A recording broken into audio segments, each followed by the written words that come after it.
Russian media is talking about that Kiev is supplied with chemical and radioactive weapons capable of making a dirty nuclear bomb. And they're afraid of having a false flag operation in the conflict at this current phase of the conflict. How do you see right now the situation? Well, to be honest with you, I haven't heard this claim. I may have heard it, but I may have just dismissed it because to provide somebody with nuclear waste and uh, uh, chemical, nerve agents, I assume it would be nerve agents that are the most problematic, would require a source. And I'm not quite sure what the source would be. They were talking about Poland and Romania providing Ukraine with this chemicals and radioactives. Well, Poland and potentially Romania, I think they could have the nuclear waste, but they would have to transport it transporting it is not easy. I mean, it has to be sealed in some kind of container that limits the radiation from it. Things like that can, of course, be done when a state has the technical resources. But the question of how you would disperse this chemical waste is not a trivial one. So one would have to first know something about the character of the waste that they supposedly would be dispensing. For example, if they were fuel rods from a reactor, if it was in that form, or maybe, well, that's probably if they're talking about radioactive waste, it would probably be from a nuclear reactor. Well, you need resources to put this in a form that can be readily dispersed. I mean, for example, if I took a rod or a piece of a fuel rod that was,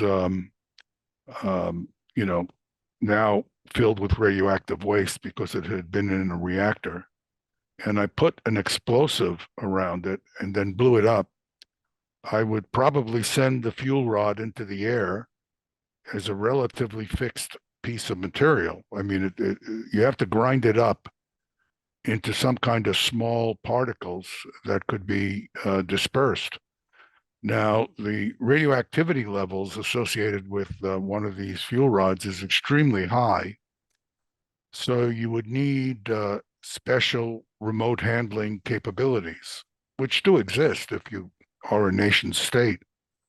But you would have to machine it or file it down into tiny particles if you wanted to disperse it.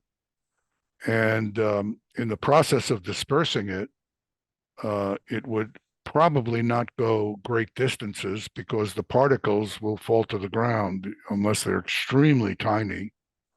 And it's more of the kind of non-credible threat that so-called American experts who were talking about years ago, until some people, I guess me among them, did some analysis on this problem. So the idea that you could simply do that, I mean, again, if you were a very advanced state, you might find ways of atomizing these, making them into extremely small particles and then dispersing them.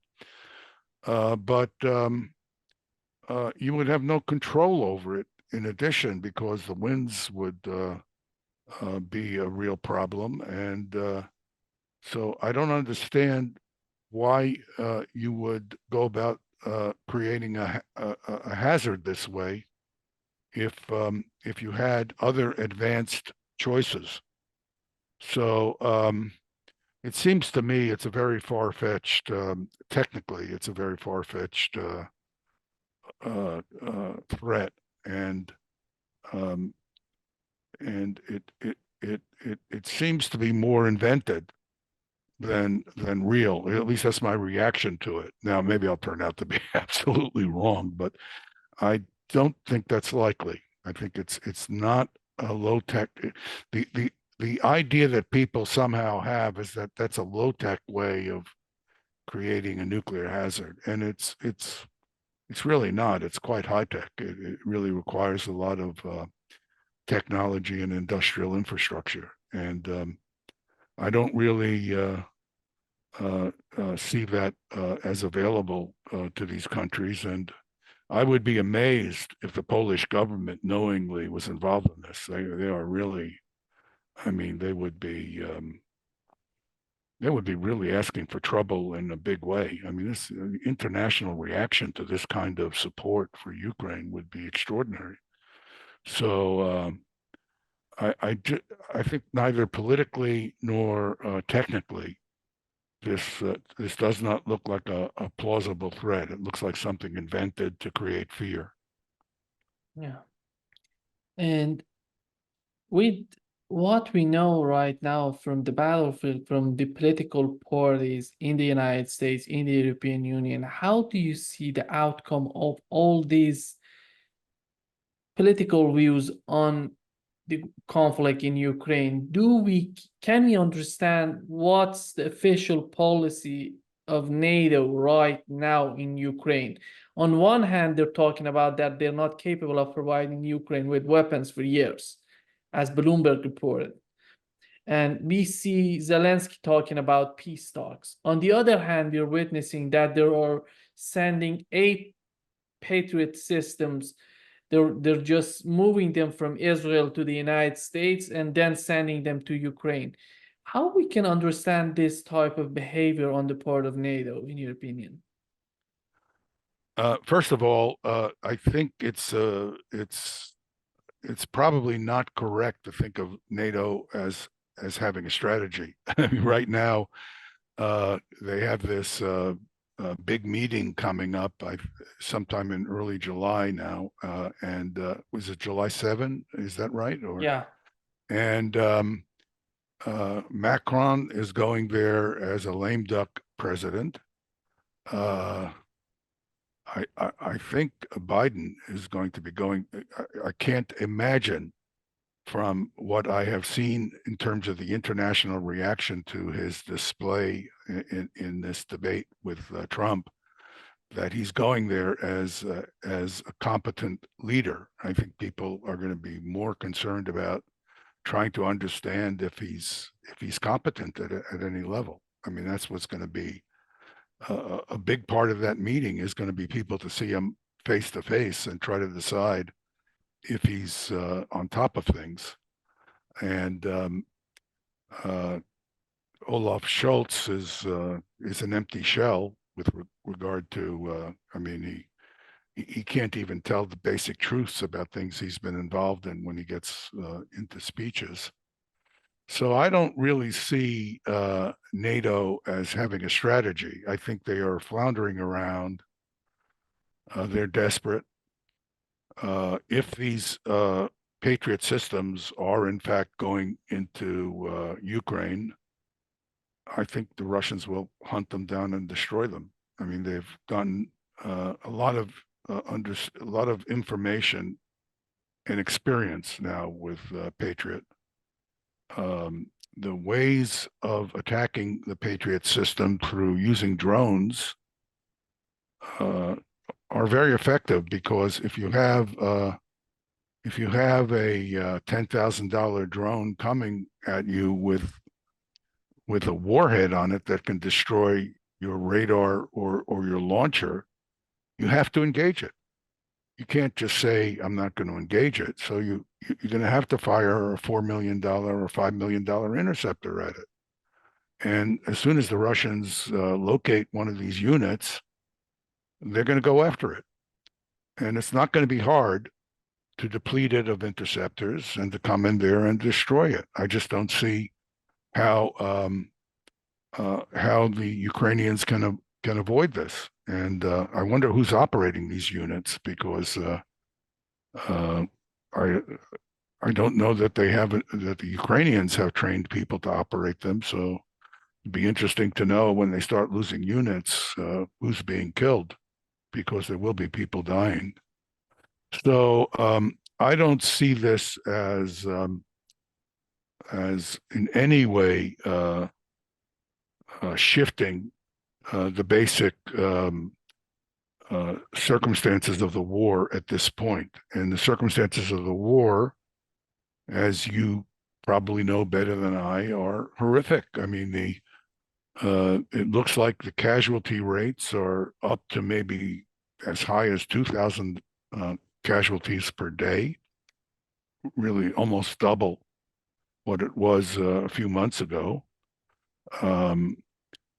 There are tremendous, I mean, it's horrifying to me to think of all these conscripts who have been taken off the streets or taken out of their homes by this militant government that is masquerading as a democracy. It's ridiculous, and just taking these poor victims of who are living in Ukrainian society and giving them a few weeks of training when a year of training is arguably not enough, and just sending them out to be murdered. And that's going on right now, and that's I can't say for sure, but my guess is the increased casualty rates probably have to do with some combination of conscripts being thrown into the meat grinder, and some combination of the Russian military becoming even more experienced and efficient in its use of its of its own capabilities, which are very substantial already. So I just don't see how Patriots could make much of a difference. I mean, they could be a glitch. I mean, certainly, they could wind up shooting down a few Russian aircraft. I think if you get fired upon by a Patriot interceptor, my advice is get out of the airplane. I mean, some of our Patriot units shot down our own people in Iraq, over Iraq, and I was beside myself. I was trying to get messages to people that if you get fired upon by a Patriot unit, just get out of the plane, because those interceptors are very capable.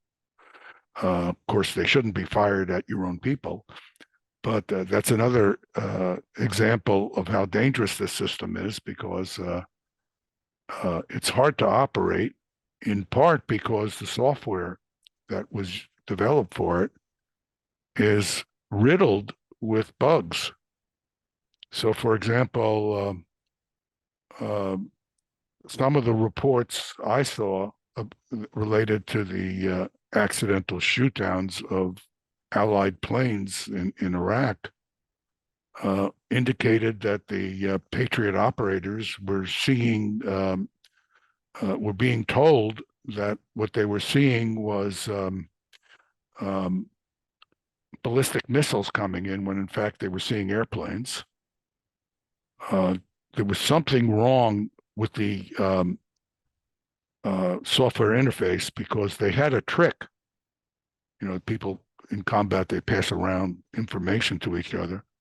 They had a trick where the operator would move the cursor over the target that was being called a ballistic missile, and he'd get a readout saying it was a plane flying at a certain altitude and direction. So something is really wrong with the software then, and it's very hard to know that this system is operating properly. They already shot down a plane carrying 65 Ukrainian, Russian plane carrying 65 soldiers who were supposed to be traded for Russian prisoners.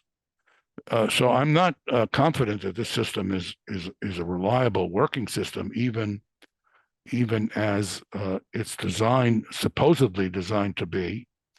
And then you need very experienced operators to operate any air defense, because the information you have from the air defense system is really very limited. So you have to have very strict rules and a lot of judgment involved before you fire upon an aircraft. And I haven't seen any evidence that the Patriot crews, certainly operated by the United States, know what they're doing. I've talked to American pilots, particularly Navy pilots who were flying over Iraq, and they all told me that they were scared to death when they flew over Patriot units. They were always afraid of being fired upon, friendly fire incidents. So, this is going to be a mixed blessing at best. But I expect that the Russians will destroy these units rather quickly, assuming they get there. Yeah.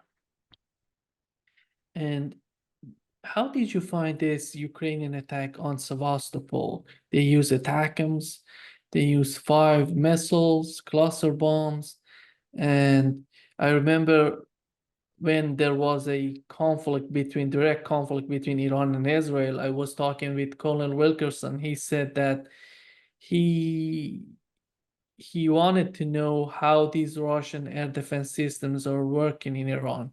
And right now we can have an understanding of what's going on right now in Sevastopol. And how did you find the Russian air defense system in this attack on the part of Ukrainians?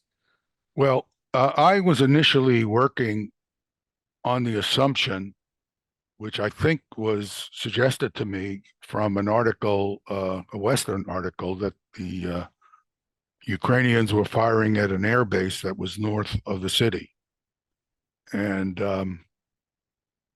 it was difficult for me to understand how an ATACMS missile could be so far off course, because the missile would have fallen beyond the airbase, well beyond the distance to the airbase, several miles, and it would have fallen to the west of the airbase. And I speculated, I now think probably incorrectly, that the ATACMS is not a ballistic missile. People have the wrong notions about it. It's kind of what I might call a boost glide missile. It climbs to an altitude of maybe 40 kilometers, gets up to a high speed, maybe 3 kilometers per second. So that's maybe Mach 9. And then it has a big fat body, and it's got wings, and it has what's called body lift.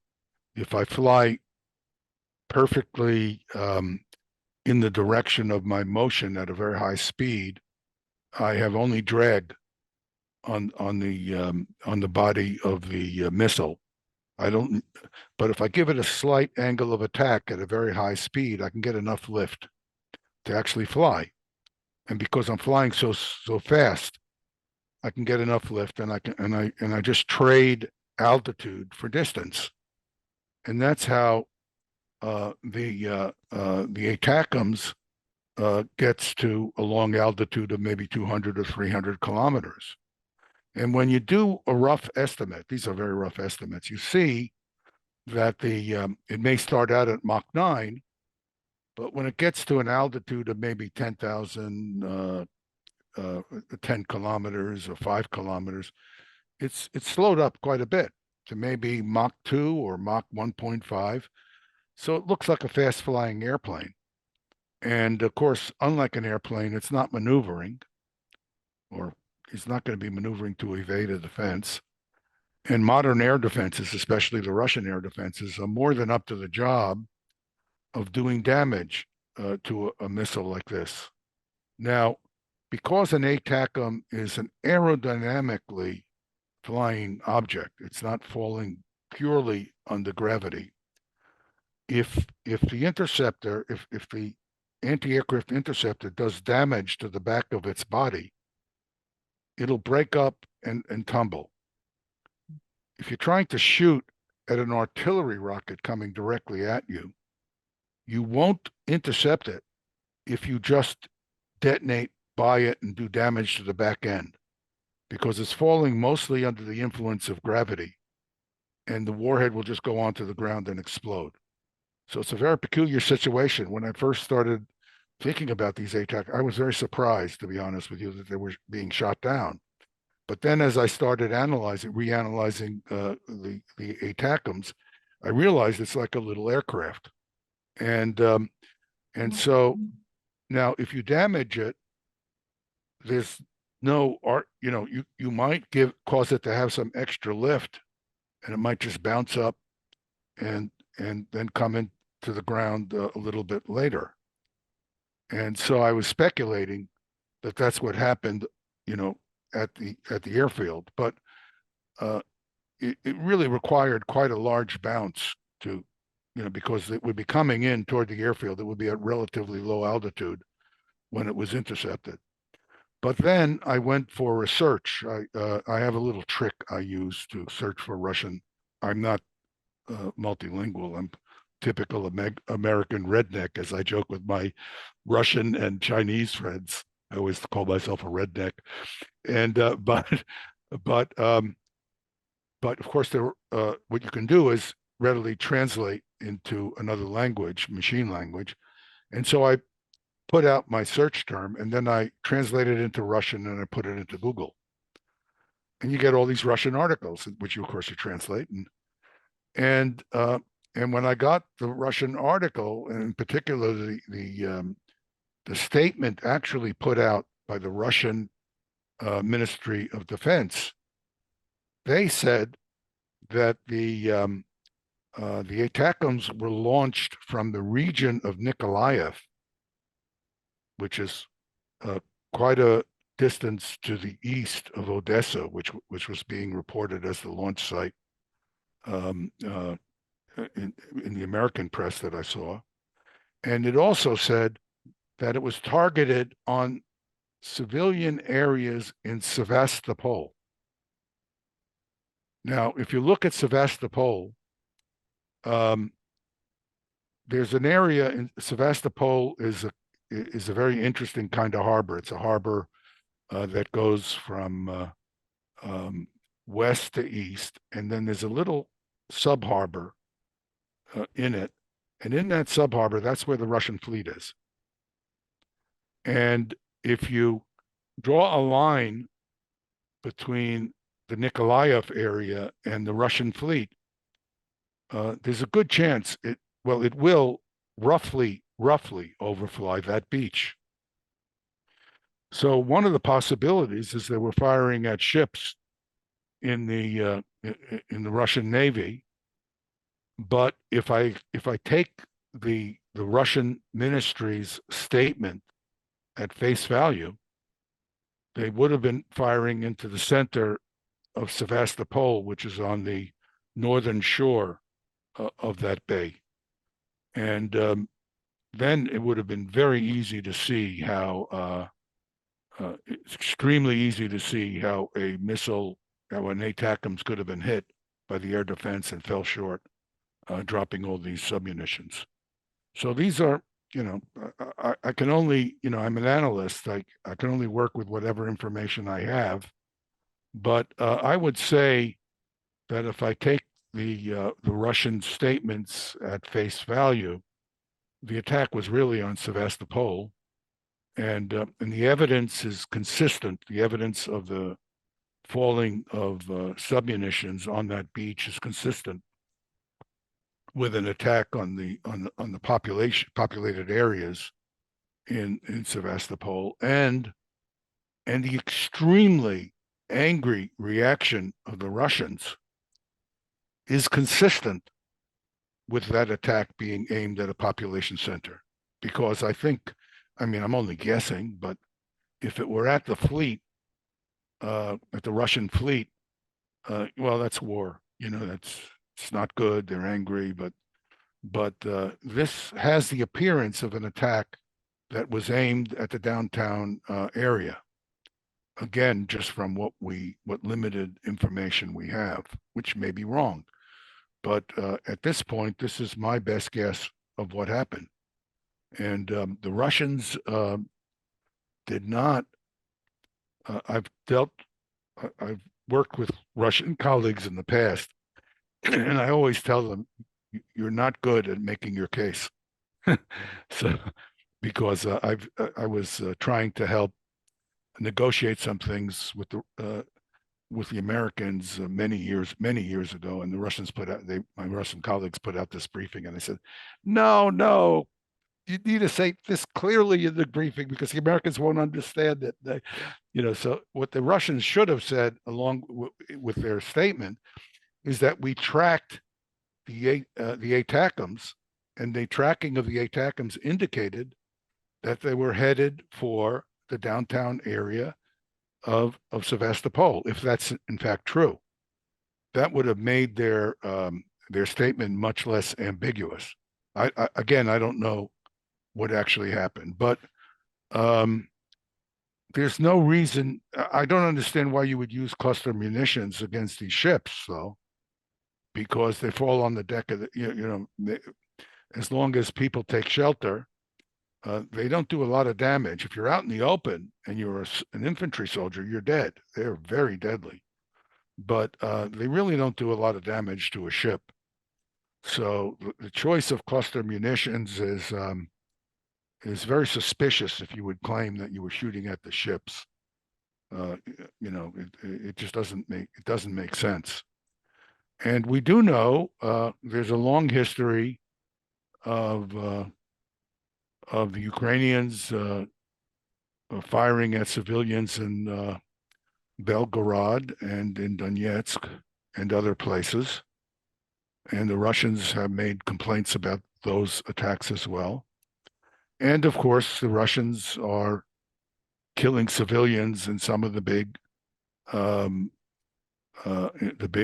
Ukrainian cities. Their attacks are obviously aimed at military facilities, but there's no way you could not kill some civilians. So people are just trying to kill each other, and it's just not right.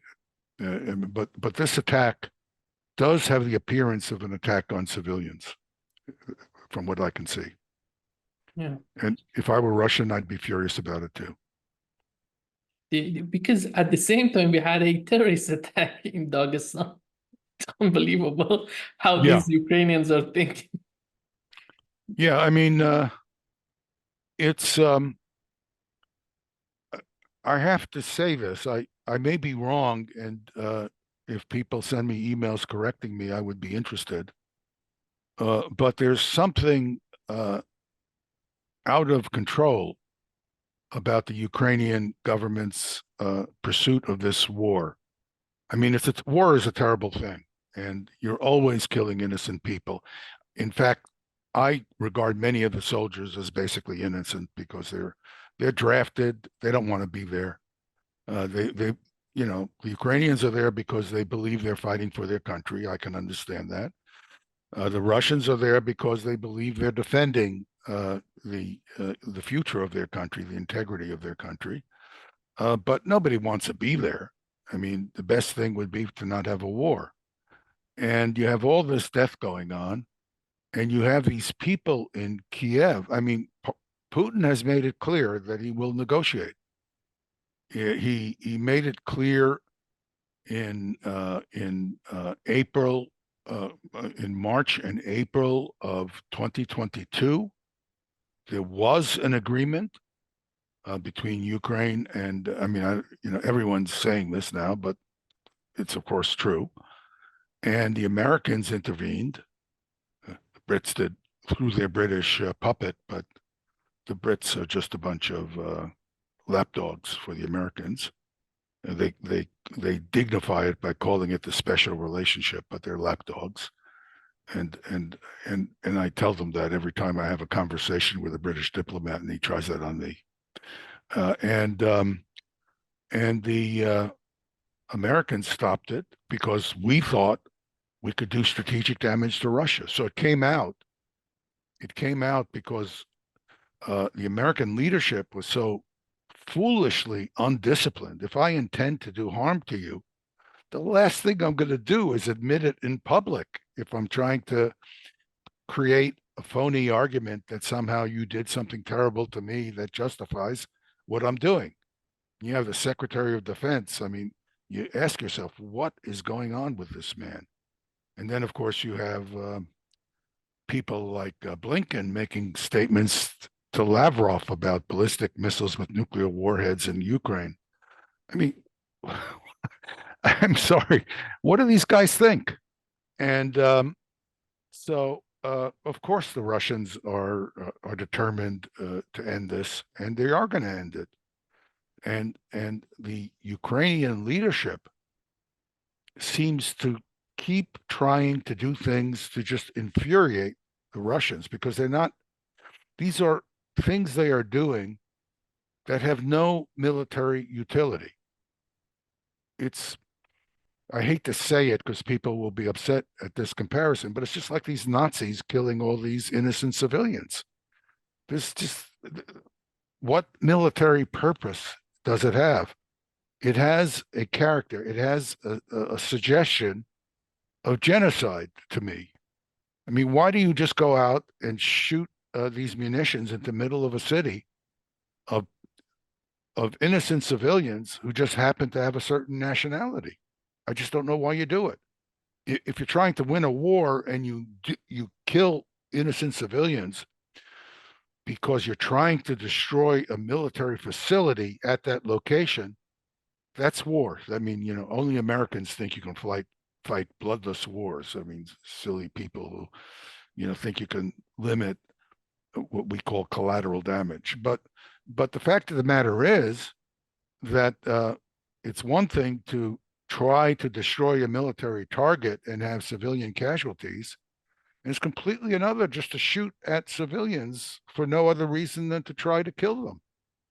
And we see this in the political leadership. It is clearly at the highest levels of Ukrainian political leadership.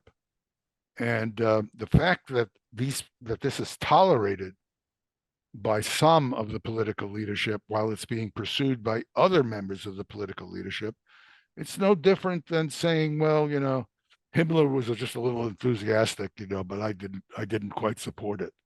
It's like you look at the Nuremberg trials, it's that kind of thing. I mean, these people are criminals. It's just plain criminal activity. And so I don't know what to think at this point. And of course, the American Biden, now I speak as an American citizen, not as a citizen of the world. I just want to make it clear. I'm speaking as an American now. Biden has no idea what he's doing. He's doing things in my name as an American, and my response is not in my name. I'm against this. I just want it very clear on record. His performance in this so-called debate, it wasn't even a debate, it was so isolated. He couldn't even put together a comprehensible set of arguments when he wasn't under pressure from the other side. Now, the question I have, it's a question, I don't have an answer, is he competent? Was it just a bad moment, or is he simply not competent? But if he has a bad moment in that circumstance, what is he like, or what could he be like if we had a major crisis with Russia and he's under pressure in the White House? In other words, it's not a question of how sick or limited he might actually be. There's no question about that anymore. It's clear that he has some kind of serious mental stability problem. It may be intermittent, it may not be, but intermittent is enough for me.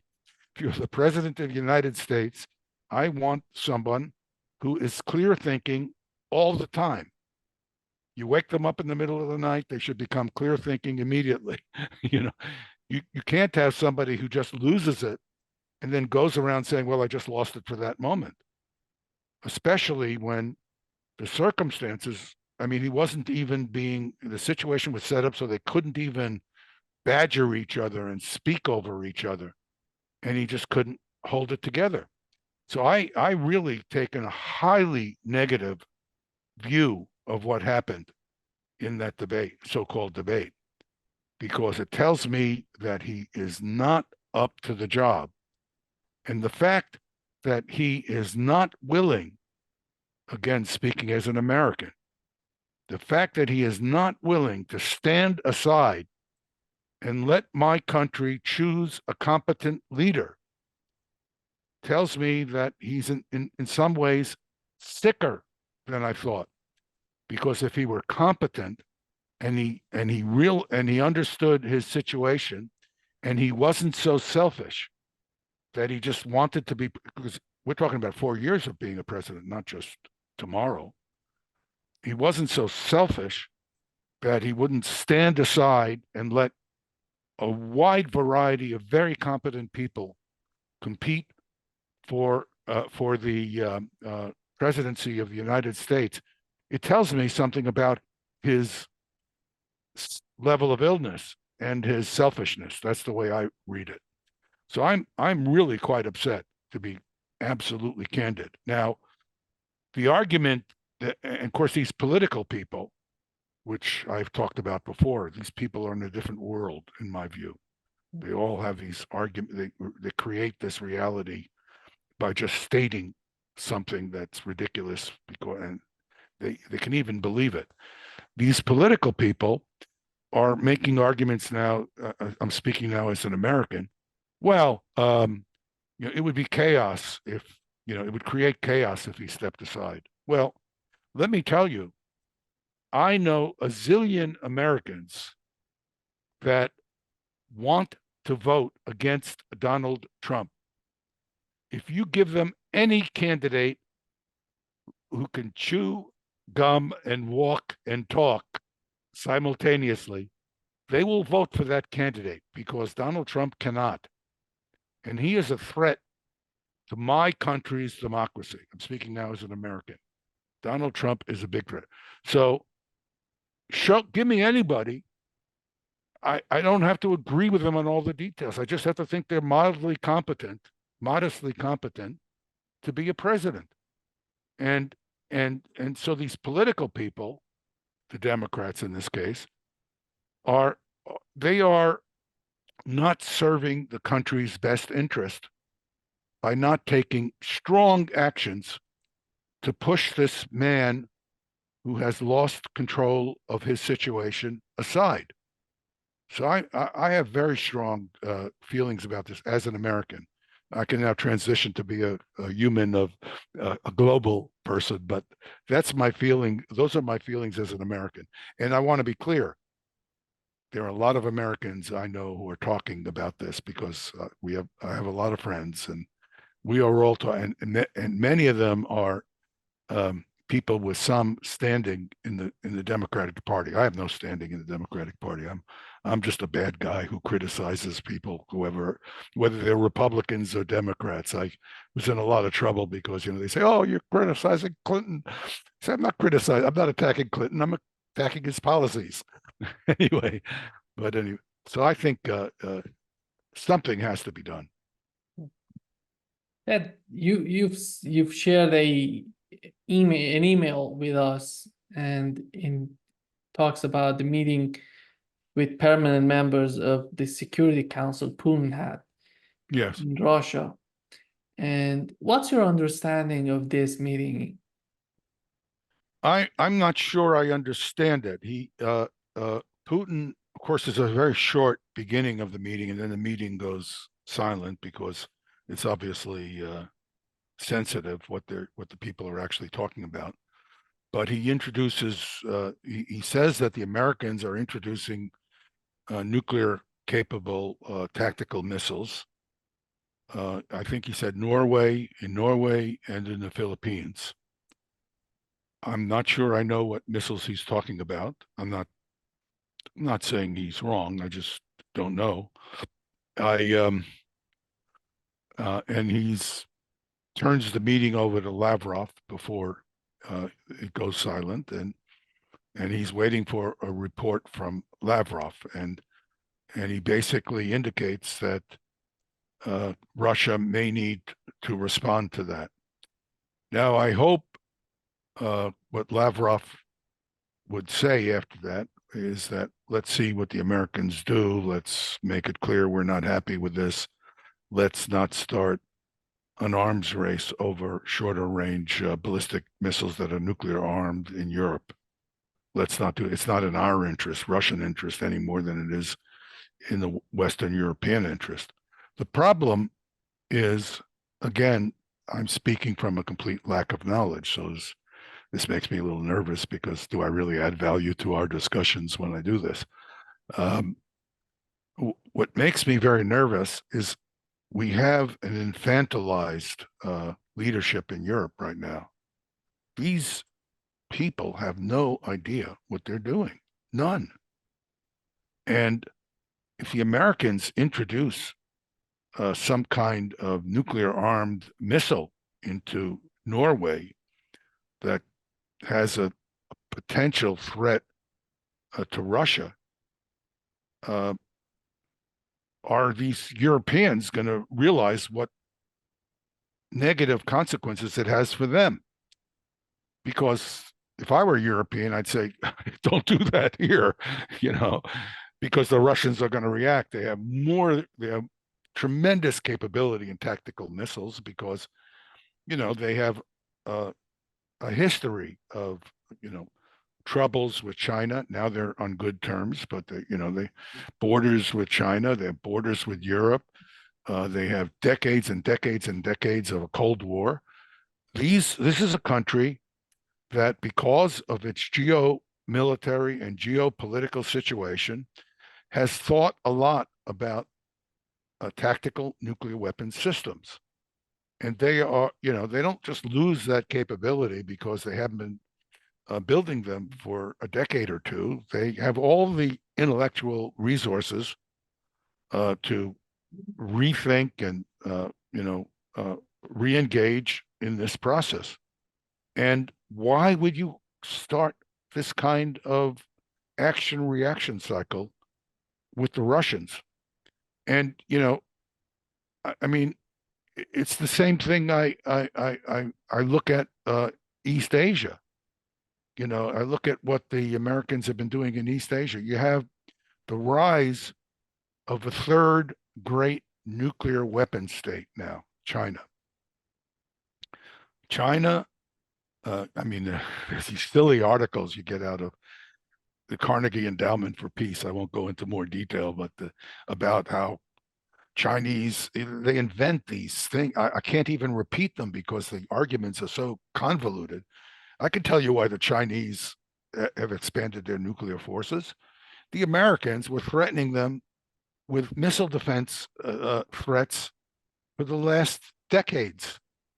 The Chinese threatened South Korea because the Americans were shoving against the will of the South Korean government a theater high altitude area defense radar into South Korea. I was in South Korea. I was invited to go and talk about it. The Americans, my country, lied. I was in the parliament and I explained to them how the information they were getting from the government, from my State Department, was false. I even provided them with the documentation. I was furious that my country lies to an ally, which is South Korea. And the Chinese tried to bring additional pressure, and it failed. But there are a number of these radars in Japan, who was very unwisely allowed the Americans to put them in there. And the Americans are building this missile defense, which has no capability, none at all. But it appears like an intent to neutralize or reduce China's nuclear strike capabilities. And the Chinese just said, okay, you're doing this. You give us no choice. We're expanding our nuclear arsenal in response to this defense. And no Carnegie Peace article about all these abstract political reasons why they're doing it comes close to the truth. Just talk about the history. And that's the problem with the American system too. We're filled with these people who are paid by these so-called liberal organizations to write total nonsense that other people say, well, it's the Carnegie Endowment, so they're for peace, and they're liberal, or well, it's nonsense. It's misleading. It's academic malpractice, and it's the kind of nonsense that we just don't need in the American side of the debate, because it just adds to the confusion over why the Chinese do what they do. And I talked to the Chinese for 20 years about this. I was going in and out on a regular basis. I have the people I dealt with there, I actually consider personal friends. We got very close. They treated me like a respected colleague. We shared views openly, and sometimes privately shared views that our governments would not have agreed with. So that, whatever supposedly negative, horrific negative character of the Chinese government is, they certainly shared views with me that that they correctly trust me not to share with others. But these were people who spoke honestly and non-ideologically. And their job, it was clear, their job was to try to understand the American missile defense activities to an extent that the Chinese government could make an informed decision about what to do.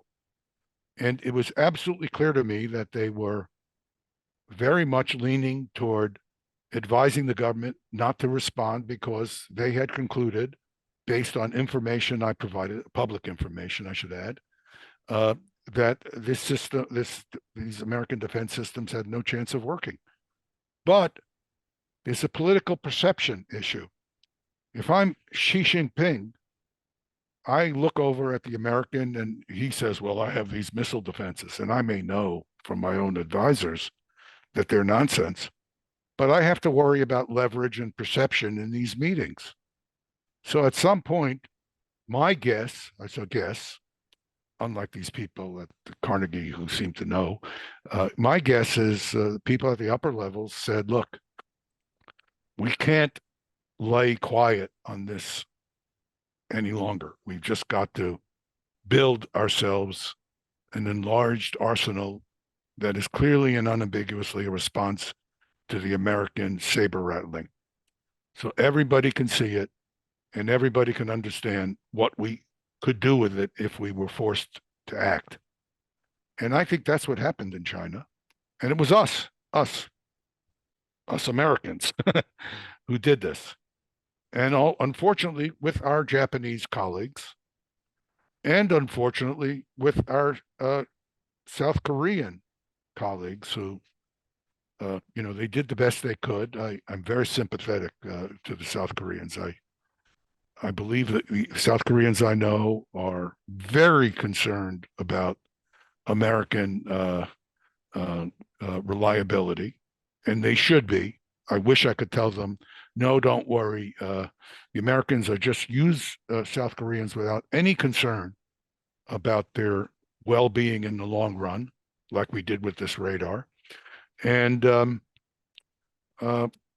course we did it with Ukrainians, because we're killing Ukrainians. We stopped them from ending this horrific war. And it's a reckless American leadership at this point, killing people and walking away from people everywhere. In my building, I'm sorry, in my building, there's a wonderful young man who he's left for a different part of the country because he couldn't afford to live in Boston, a very expensive city. And he was an Afghan interpreter.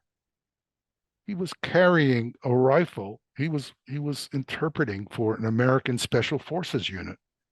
He never said it to me, but I'm sure he picked up a rifle and fought with them, because when they got into a firefight, he's there too. And here you had this man who committed himself to this American ally, and he shows up at the Kabul airport with his wife, who's pregnant, and there's been no provisions made for him to get through the lines into the airport and to get transported out of Kabul, where he'd be murdered. Nobody in the Pentagon gave 2 seconds of thought to setting up some way of making sure that people like him who risked their lives for us, and he had to come back a second day. First day he was there, this is a wonderful story. First day he was there, he got through somehow, and he got this American soldier who said, well, if you interpret, we have no spaces on planes for today, but if you interpret for us for the day, you can, we'll find you a seat at the end of the day, you and your wife. And he stayed there and interpreted all day. And then at the end of the day, this American soldier who asked him to do this work for us said, I'm sorry, we have no more seats. You'll have to come back tomorrow. I mean, I didn't know what to say to him. You know, I just felt sick. And then he tells me, he comes back the next day with his wife, she's pregnant, and the Taliban started beating the hell out of her. Now he knows and she knows that if he goes to her defense, these guys will kill them both. So he has to stand there and watch his wife, this soldier who worked for us, has to stand there and watch his wife get beaten badly. And by an accident, there was somebody who had some sense of decency, an American medical officer who was standing and could see this, that he took action on his own. He was not ordered to do it. He got them through the lines and they got on the plane. Now, how many stories are there where they didn't get through the lines? And I look at some of these people, Colin Cald at Stanford, this idiot who was a deputy secretary of defense. I can see this. He doesn't care about anybody, and I have to say, how can people, I had a Russian friend, he came and I helped him get into the country. We had the Soviet Scientist Immigration Act. And this guy was a real, and there was all these special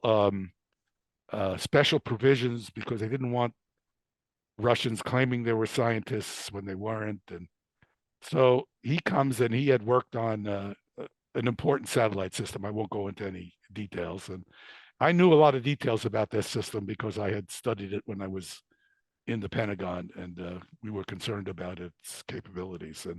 And so, he starts talking to me about that. It's clear he was involved with it, that he knew a lot. So I certify, I write letters certifying that he's a real Russian scientist. And then he comes to me and he tells me, the intelligence people want me to work with them. And I said, I'll tell you, and I'm saying it in public so they know what I'm saying. I said, do not do this because you will be a man without a country. They will not stand behind you. And the Russians will know that you did this. And so your future with the Russians at some distant future time will be ruined. Just go into the, you got a lot of technical talents, go into the commercial and academic environment in the United States. It's a rich environment with lots of opportunities for somebody with your extremely high skills. But I said, stay away from these people. And that would be my advice to any immigrant from Russia or anywhere else. Stay away from these intelligence people. Stay away from the US government because they don't care about anybody. They killed a friend of mine. His name was Richard Lloyd. He was collecting intelligence for the CIA. All right. He was one of theirs. I knew about it, but of course I didn't say anything at the time. And I wasn't supposed to know about it, but that doesn't mean, I don't talk about certain things. And somebody at Raytheon, this group of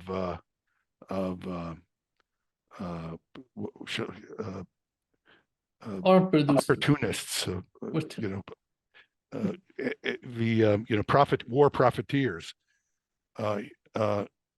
Dick was he was very anxious to make some extra money because he wanted to start his own consulting business. He was very, very knowledgeable guy.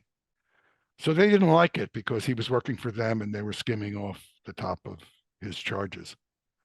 So he goes on a trip, and they turn him in to the local security people. So he gets stopped at the airport, and he's got all this stuff on his computer. None of it's classified. All of it has been sent through the State Department. It's been checked with the State Department. Of course, these guys at the airport, they don't know what they're looking at anyway. So he gets accused of being somehow a spy. Meanwhile, he's collecting data for the CIA. You think the CIA would step in on his behalf? No, he wasn't someone in their club. Well, he eventually, when they smeared him all over the place. You're not supposed to, if you have a person who may be guilty of something, you're not supposed to smear the allegations all over the public because if they're not guilty, you ruin their reputation. But they smeared them all over the place, all these government releases against the law.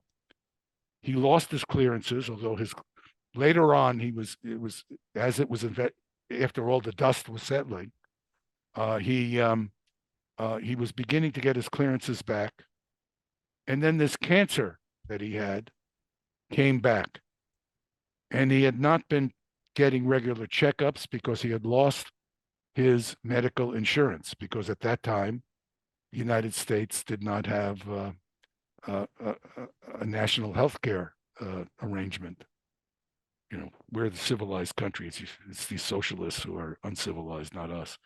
And he eventually died from the cancer when, from what I could tell, had they caught it earlier, he'd be okay. Now, that's my experience with the intelligence community. And I worked with them when I was in the Pentagon, and they'd lie to me all the time. These guys would make a statement, and I'd start looking into it. And because I was advising the Chief of Naval Operations, you tell me, oh, it's too sensitive to tell you about. Well, wait a second. I advise the chief. I need to see the technical, and it's a world of its own, and there are good people in it and bad people in it. I'm not saying it's all bad people, but it's an out of control state within a state in the United States. Now, I think it's that way in England for sure. This MI6 is just a bunch of public school crooks running around who think who are above the law. They don't think they are above the law. And they permeated the European intelligence agencies. All these guys in Germany, they're just afraid that the Americans will tell them do some. And I don't know what the Russians look like. I mean, they're probably just as bad. I don't know, but I get a sense that Putin knows what they do because he's part of them. And they're not nice people. They go and they poison people in the West and stuff like that. But I'm just very, these Western intelligence agencies are absolutely no better than what the Russians supposedly do. And I don't even know if the Russians are if there's more oversight, because they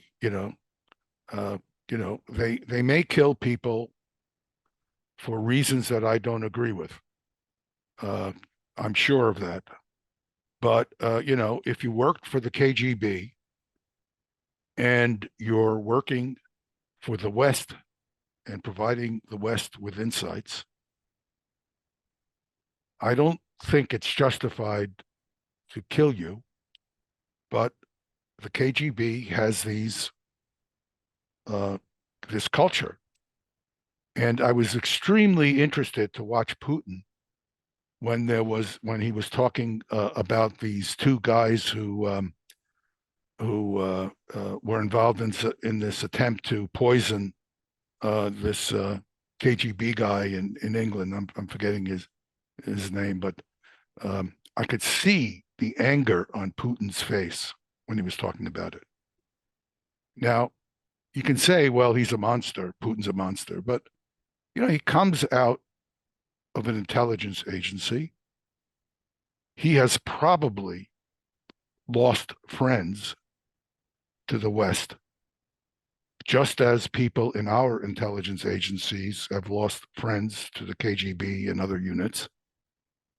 And I could see it was personal. It was personal. He denied it, but these. I don't want the American CIA interfering with the Western press, for example. They give money to journalists to write stories to deceive the American people and the Western democratic country, the populations of Western democratic populations. I don't need MI6 with their finger in the British press. I don't need CIA with their finger in the American press. They're there to defend my interests as an American, not to try to manipulate me like I see going on.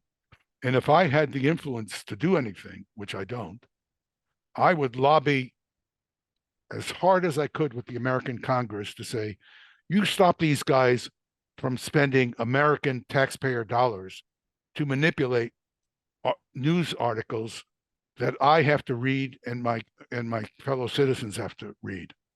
You let the press operate as freely as you claim you want freedom for everybody to be like.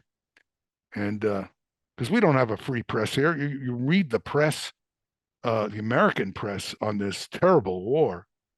I couldn't even find an article in the New York Times about this horrific accident, if it was an accident on this beach near Sevastopol. They just didn't write a story on it. They want to write stories about what the Russians do, which incidentally, I think they should write stories about what the Russians do. But they don't write a story about what the Ukrainians did. They just don't write the story. Or they write a story, more often they write a story and they omit critical facts that would be very important for telling you how to make a balanced judgment about what's actually going on. That's not a free press. That's no different than the Soviet press under Brezhnev or worse yet before. That's not a free press. We don't have a free press in the United States these days. It's horrifying. Now, it's free in the sense that you and I can talk. But, I've got letters from my friends in Russia about you and I talking. And so they're watching it too, so they can see the different media. So there's something really decaying in the West at this time.